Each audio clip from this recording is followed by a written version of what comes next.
You're listening to They're going to call it a hard foul. They're going to call it a hard foul.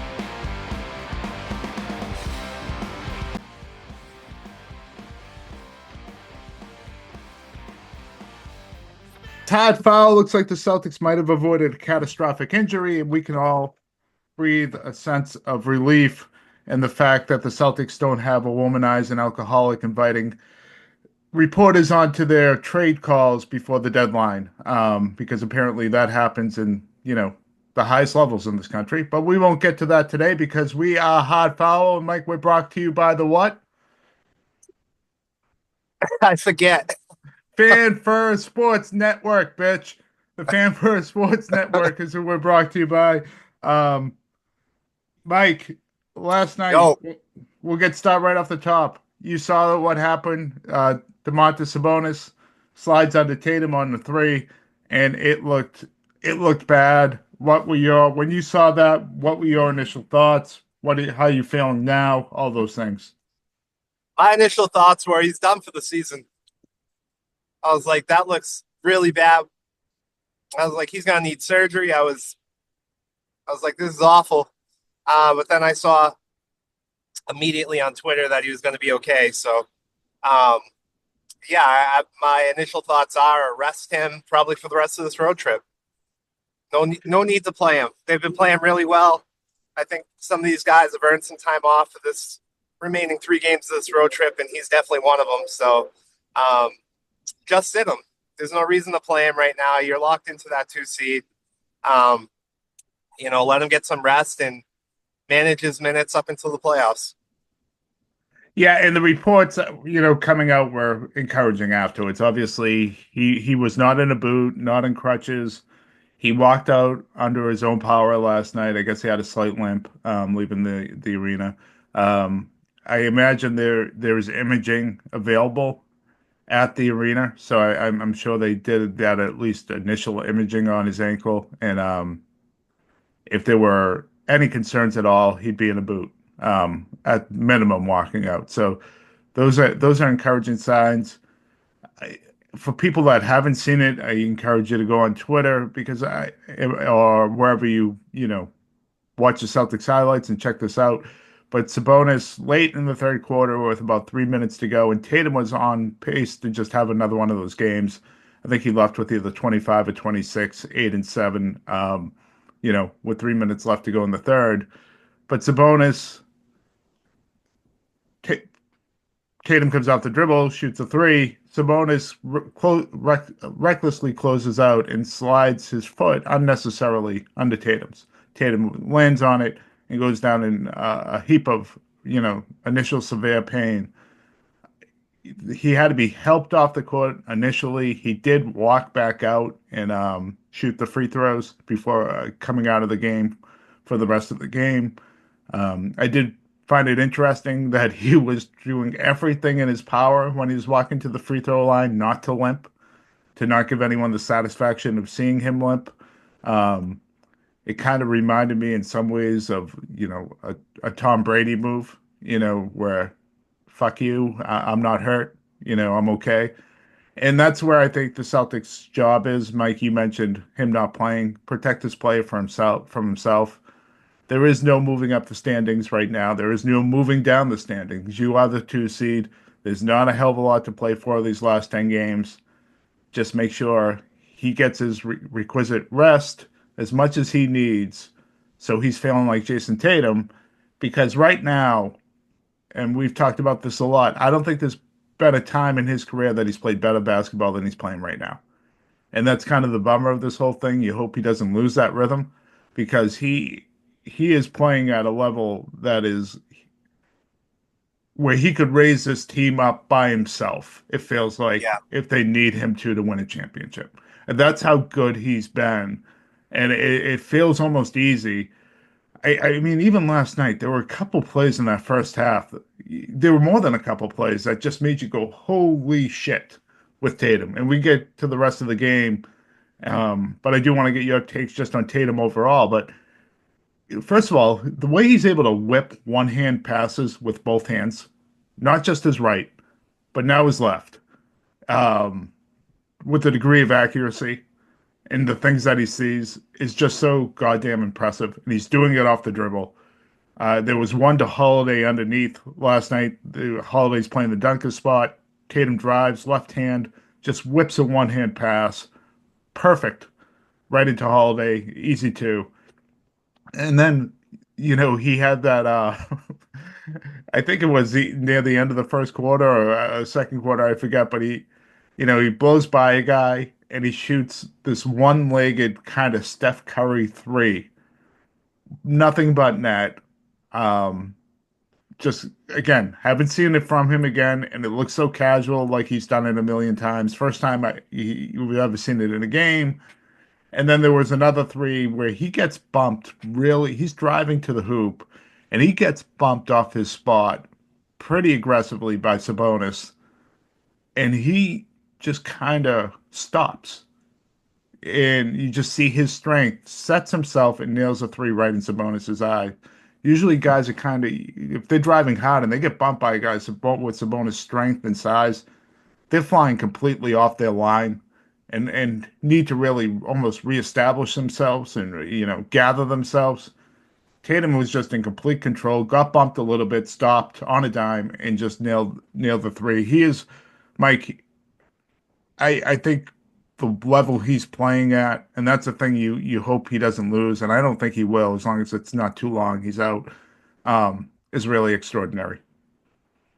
Yeah, I think back to the Blazers game, the plays he was making was this endless highlight reel with him taking guys off the dribble and then making the right pass, whether it was stopping in the paint and the bounce pass to Al Horford on the layup, or Yep. the alley-oop passes that are just perfectly thrown one-handed to Luke Cornett, or even the when Al was coming off the cut and Tatum hit him again, and he was hitting his shots against Portland too. He had that and 1-3.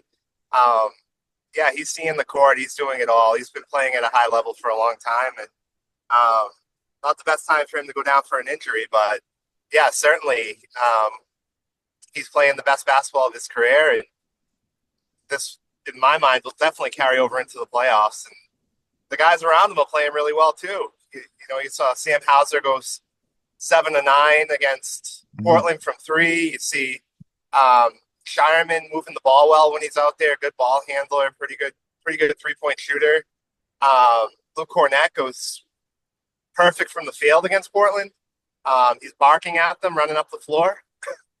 It's a lot of guys are playing well on this road trip. It's good timing for them to end this right before they go into the playoffs, playing probably their best basketball of the year. And it's with Holiday and Jaylen Brown really not playing at a high level. So we're just waiting for those guys to get on board, and they should be good to go. Mike, and I want to get into the last couple of games and the way these teams playing, but just back to the Tatum play. Do you think there's been a change in the way that the NBA has called that? And you've mentioned it in a different way throughout this pod about how players have embellished on the three-point shot to kind of draw that foul where the guy steps into the shooter. Do you think there's also, because I feel like it's also been the other way where they're not reviewing what looks like obvious for the intent of the rule, flagrants. I feel like it's the review on that has been lax compared to other seasons, at least in regards to Jason Tatum. I think in regards to Jason Tatum, it's been really bad as far as the review goes. But to your question about the review being lax across the league, I think that's a response to the players embellishing. If you kick your leg out on that, where it's such a dangerous play, if you're kicking your leg out on the shot, then maybe you should be called for a flagrant, or it should be a turnover, because that's making it impossible for the refs to call that play. And I think that's a big part of why we're seeing it not being called the way it's been called in the past, because of the embellishment. Players don't go up shooting the three. They go up looking for the call. And you see it night after night. I think it's a bad product when it happens. And the NBA is going to figure out a way to fix that, because what happened to Tatum last night is dangerous. We saw what it did to Kawhi Leonard's career. So they have to figure that out. They have to take that. They have to take that call seriously, and they also have to call the offensive player for fouls when they're not trying to shoot the ball. Yeah, I think you're right on both fronts, and I wonder if there's a way to speed this up too. Like, I wonder if part of the reason they're not going to the monitor as much is because it slows the game down so much, which I do appreciate. Like, if a referee sees that on the floor, like, I don't think that it has to be reviewed. What you saw last night, I think that was clear as day. I thought the Giannis one that they didn't call early in the season in real time, you should be able to see that as an official. And I wonder too if you might want to have an extra official. The NBA can afford this, an extra official at the monitor in the arena for every game. And, something like this comes up, there's a buzz if the ref doesn't call it a flagrant, because this has to be enforced. The NBA almost lost one of their marquee players last night because that was a reckless closeout. And if you're not calling them flagrants during the season on these type of reckless closeouts until someone gets hurt, you're going to have players go more aggressively because there's less of a penalty, less worry for them to have to deal with, to either hurt their team or be fined. And you saw less of this in the previous seasons, the slide under, because I do feel like this rule was enforced. And I do think it's an important rule. I feel like when you have guys like Zaja with the choir injury, or guys like Giannis, or guys like Sabonis who like to take that extra step on everything, whether it's an elbow or a slide under, this is a play that gets guys hurt. Mhm. And it cost the Clippers a potential championship years ago. And or was it with the Spurs then? With the Spurs, a potential Spurs. championship, yeah, years ago, and it could have cost the Celtics severely here. So I don't think it's been something that's been enforced. I did tag a reporter last night and say, "Am I losing my mind? Basically, is this something going along around the NBA where they're not calling this as much, or is this just a Tatum thing?" Um, but I hope this is a wake up to the league.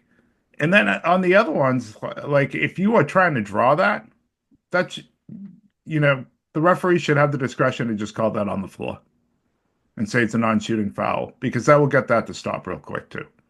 Um, Mike, you went Yeah, you don't into want to. You don't want to go end up ahead. like college basketball with going over to the TV screen as much as they do, going to the monitor and slowing No, the game down. Like I well, can't even watch I can't even watch a college basketball game with all the breaks. It's like it's an unwatchable product, and that's what happens in some of these games with back and forth to the monitor, back and forth to the monitor. It's like just let the refs make the call and move on, man. yeah, Just and move on. the league has gotten better where it's not that as much in the NBA anymore. You have those couple challenges, they move them quickly. They haven't made this call as much, but I really do feel like it's obvious when it happens. You know when it's a flagrant. You see it and you Yeah, know it. Like I feel like you could just be buzzed. You have an extra official in there just for these type of for all flagrants. You buzz the official. That's a flagrant. They call the flagrant on the floor, and that's it. Like you just have an extra official at a monitor. They watch it, call it. I mean, if you have to review something 15 times, it's not a flagrant. That it was just a basketball play. Maybe it was a physical play, but it was just a basketball play. A flagrant is something you know and you see. Um, and these ones are clear to me. When a guy slides under, it's a flagrant. That's it. End of story. Um, Mike, you brought up the way these guys are playing. And I agree with you there. And I want to just get to the play of Baylor in particular in the Celtics development. But you saw it last night in that fourth quarter. And by the way, Sacramento Kings, I have no idea how they beat the Cavs. That looks like it's just a broken team. That is a broken team that you punch them once and they have no will to punch you back. And that's what happened in the fourth quarter. Jaylen Brown didn't even have to come off the bench. You're running a unit out there with really it was like White, Pritchard, Shireman, Cornette, and Porzingis. And they hit a couple shots. They played aggressively. White kind of went into that Tatum role, and he really excelled at it quite well. Um, in between hustle plays and between shot making, that game was over pretty quickly. And the Celtics team, they're defending well, they're making the right plays, and you're seeing players really stepped up. You mentioned Cornette, obviously Hauser. I don't know if he's missed a shot in March. Pritchard continues to do what he's doing. White is Derek White. Hasn't missed a beat since coming back from injury. But the guy that has caught my attention, and I think has caught the attention of a lot of people, and could possibly be working his way into some playoff minutes, depending on what happens, and this is really out of nowhere, is Baylor Shireman. And Mike, what are you seeing from him? Because this has been a revelation. This is not something I thought we'd see this year, but the way he's playing for this team right now. He's giving them good minutes on the offensive end. He's good with the ball in his hands. He moves well. He passes well. Seems to read the floor pretty well for a rookie, and he's a good rebounder. So, hey, he's giving them good minutes. I don't know if he can play in the playoffs. For playoffs are all about matchups, and I'm sure teams would be ready to go after him on the defensive end. At least a good coach would. But definitely these regular season minutes have been good for him, and it's good to see because this is an expensive roster, and you want your draft picks to develop, and Jordan Walsh hasn't. So this kid, he could be part of the rotation next year. Yeah, and it's real interesting because all the talk of the draft last year, if you remember, Mike, is they got to trade out of this because of the cost of that first round pick. They held on to it, and it seems like they're going to be pretty fortunate that they did. Because he really is, he's playing well. And you mentioned his shooting. He's a pretty good shooter. He's a much better ball handler than I realized, and playmaker. The play he had last night where he missed a three and then made the steal in the left corner and threw that behind the back pass to Pritchard for the easy layup was, you know, just one hell of a play. It was just a great play. And the thing I love, Mike, he has swagger. There's like a level of confidence to him that he really feels like he belongs in this league and he belongs on the floor, which in the NBA you absolutely have to have. Uh, and this separation, I think, between now and how we perceived him, the stereotypes. I think a lot of people have seen him as a Hauser replacement. He is a completely different player than Sam Hauser.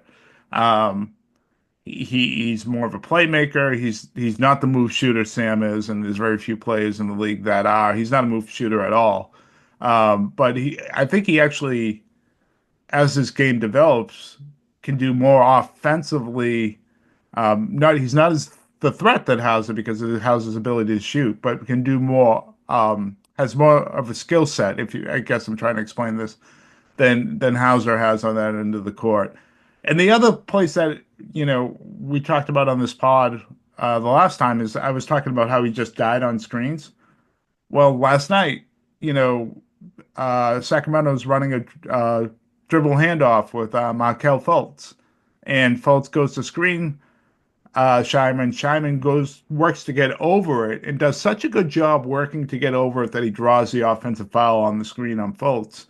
And small thing, but that felt like a pretty nice little improvement in this small window of playing time that he's gotten over the last 5 games, where he's gotten about 10 minutes a game, that he wasn't doing, or wasn't capable of doing. It didn't feel like at the beginning of this stretch. So good on him, just continuing to improve. It's really good for the Celtics. It opens up different possibilities in the offseason and what they can do. Yeah. And I think you're probably right about the playoffs, but at least gives it the possibility for Joe in the back of his mind. Go ahead, Mike. I also think it speaks to getting drafted into the right situation. He was this player in college. He did have these handles in college. Mm-hmm. He was a playmaker. That's exactly who they drafted. He reminded me a lot of Adam Morrison out of Gonzaga. I don't know if you remember him. He was a top 5 pick that went to the Bobcats. Yeah, and I wonder, though, if Adam Morrison ended up on, like, the Spurs, and he was at the end of the draft or something, what his career might have looked like. Because he's got a lot of that in him, that playmaking skill, that swagger, and I think he's just going to develop down the defensive end. That's going to be his big thing.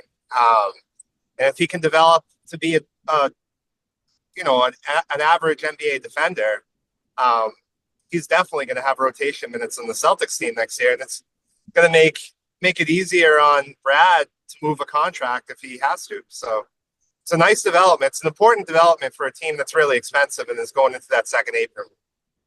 Yeah, he's already. We talked about it before the pod. He's already passed Torrey Craig on the depth chart, Yeah, which isn't that big of a deal, but it's a really nice thing. That's a yeah. nice thing to have happen in what you want to happen. So, and it isn't a situation where he's passed him because Craig just is not good enough. And I don't think Craig's that good anymore, the player he used to be, but he's done this himself, so that's a really nice development. The Celtics have won 10 of 11.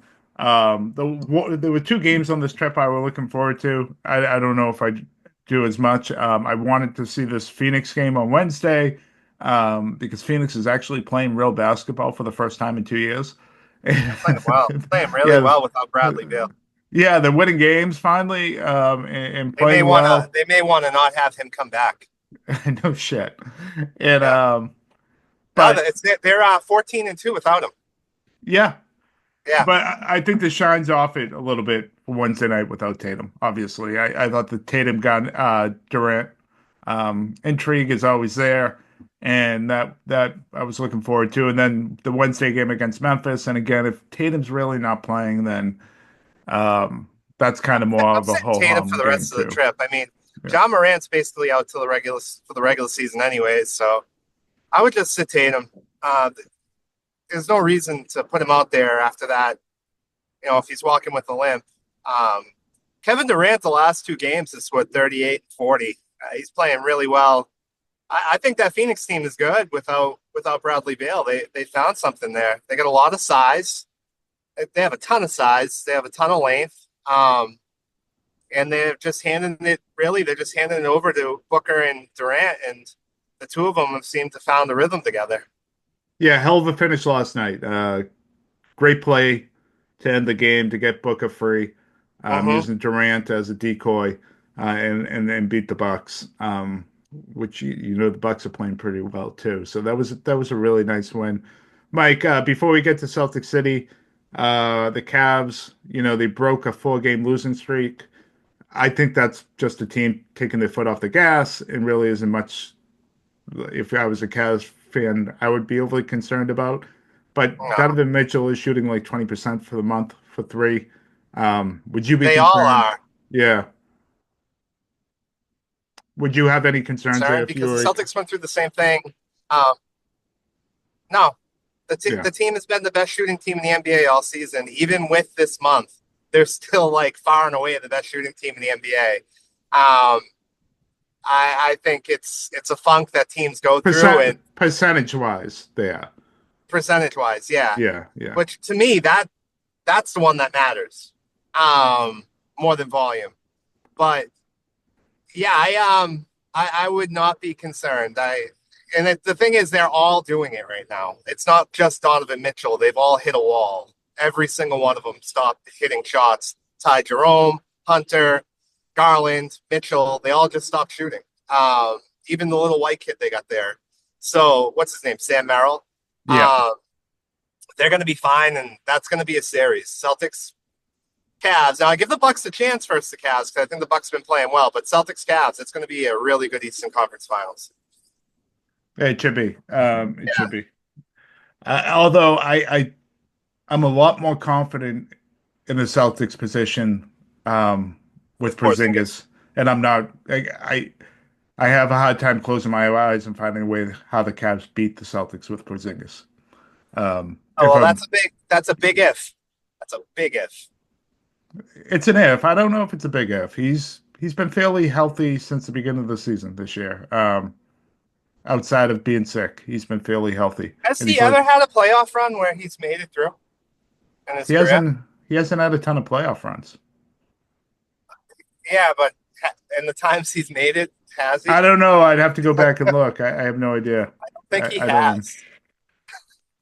But So he got a little hasn't bit of had Rob Williams in him. he hasn't had the wear and tear of the season like he's had in the past either this year.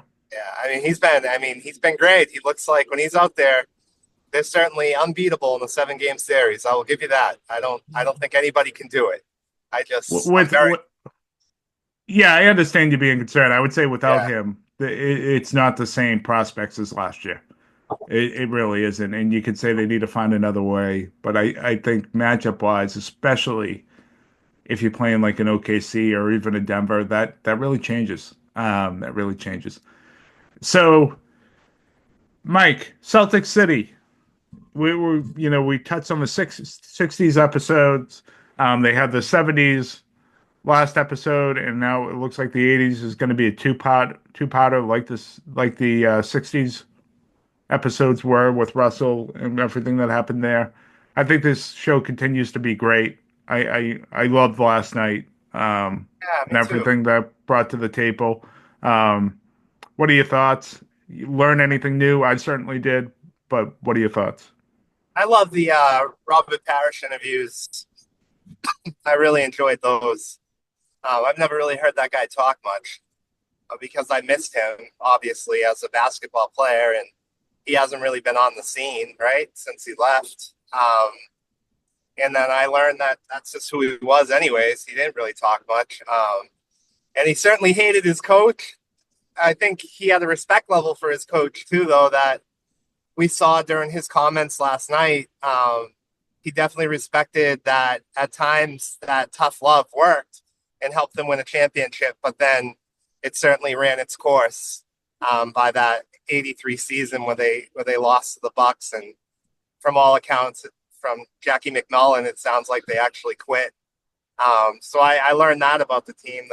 The folklore about that Celtics team is that they like never quit. They always played hard, and um, yeah, it was really good. And Red trading for Kevin McHale. I Yeah, always knew that and story, Robert but Parrish at the same and time. Robert Parrish Yeah. is it's pretty cool.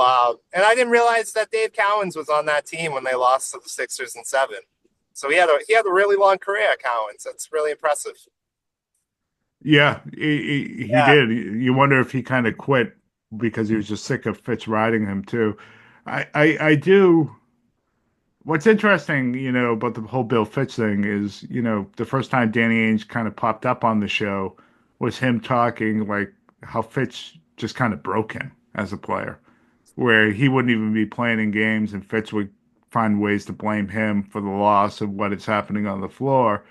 Um, and I love when Ainge gets interviewed because I just feel like he's on this type of stuff. He's cagey on his GM stuff, but this type of stuff, I always feel like he's kind of brutally honest Hmm. about what happened. And so that to me that's interesting. And it takes me back to, it's the opposite of how Red coached players and treated players, where, you know, people are different. You remember him saying in the early episodes, and you got Yeah. to talk and treat everyone different. These are human beings, and a coach needs to understand that. Where I feel like Fitch kind of took this, I don't know, Belichick approach almost, where it's we're gonna be hard on everyone, our great players, and there are certain guys that maybe can always take that. It sounds like Bird was that guy, Hmm. but clearly, not everyone's Larry Bird, and that wears thin on people. And it seemed, especially when you have an 82 game season and you practice in a shitty gym and you don't have the elements of like a professional franchise that maybe some of your competitors do, um, that had a wear on people. So to me, that was really that was interesting to hear. And then the other thing is, I knew that those Sixer teams were really, really good. I got to be honest, I did not give them the appreciation and respect in the back of my mind because I didn't really start getting into this until like their really the '86 championship. I was still very young, and then I felt that made me fall in love with basketball. Um, but So I kind of I wasn't aware of what really had happened previous to that, or not as aware as I should be.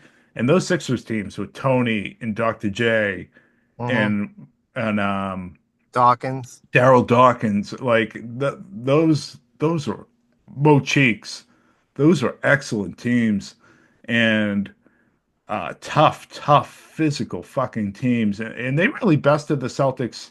It Who was feels that like white guy? more That time white than the guy that could Celtics. dunk. Yeah, I know. Yeah. Who is that guy? I know. It's Yeah. massive, like a nasty dunks. And it looks Yeah. like the Coliseum was just a nightmare to play at. Um, especially Tony. I had no idea Tony was that good, and that dangerous and could take over games. And you could just close your eyes and picture a player on an opposing team, whether it's like Matherin on the Pacers or someone like that that could just maybe isn't an all-star, but could just haunt you in the playoffs. So um, to me, that stuff is always interesting. Learning about the opposing teams and who is actually because we know the Magic, Bird, Lakers, Celtic stuff already. Yeah. That's been played out so much. So to me, I really enjoyed that. Mike, from the '70s episode, anything that you want to touch on? No, we already talked about the 70s. Did we? Okay, Yeah, I forgot. previous All pod. right. Yeah, I thought it was impressive too that Rockets team, a team that went under 500 in the regular season, made all the way to the finals and took the Celtics to 6 games. Yeah. That's like that's crazy. You would never see that today. And if it That would happened, never happen. you would be going nuts, losing your mind on watching the games on how the Celtics are losing to this team. There's something wrong with them, Jim. You'd be texting me. Yeah. Um, but how much did you like the what Bird said at the rally? Oh I yeah. see that sign out there that Moses Malone can eat shit. He can eat Yeah. shit. Yeah.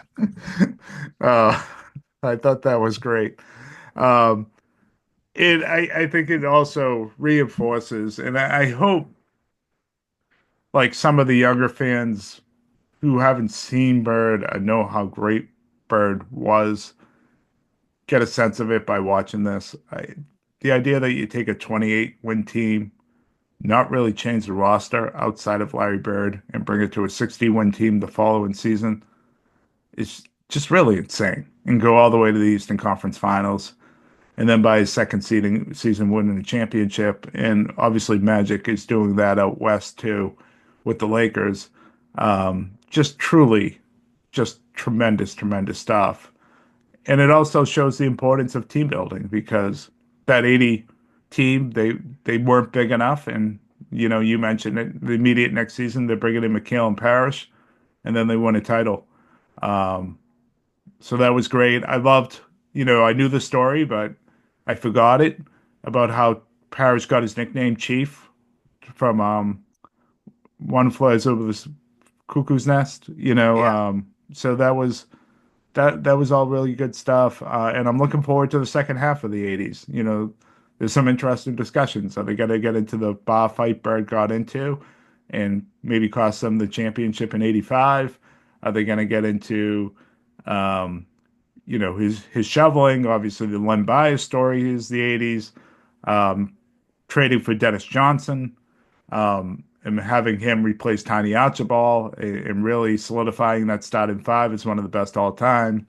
Trading out Cedric Maxwell for Bill Walton, which Max was so pissed at when it happened. So all that stuff, and obviously Casey Jones taking over as the head coach, going back to your roots, bringing back a Celtic. That's all very interesting stuff to me. Yeah. Well, I mean, it's 9 episodes long, so I'm sure they'll cover it all. All right, Jim. Well, good pod. They got a game coming up. Hopefully Tatum doesn't play, and we'll check in then. All right, talk to everyone soon. All right. Bye.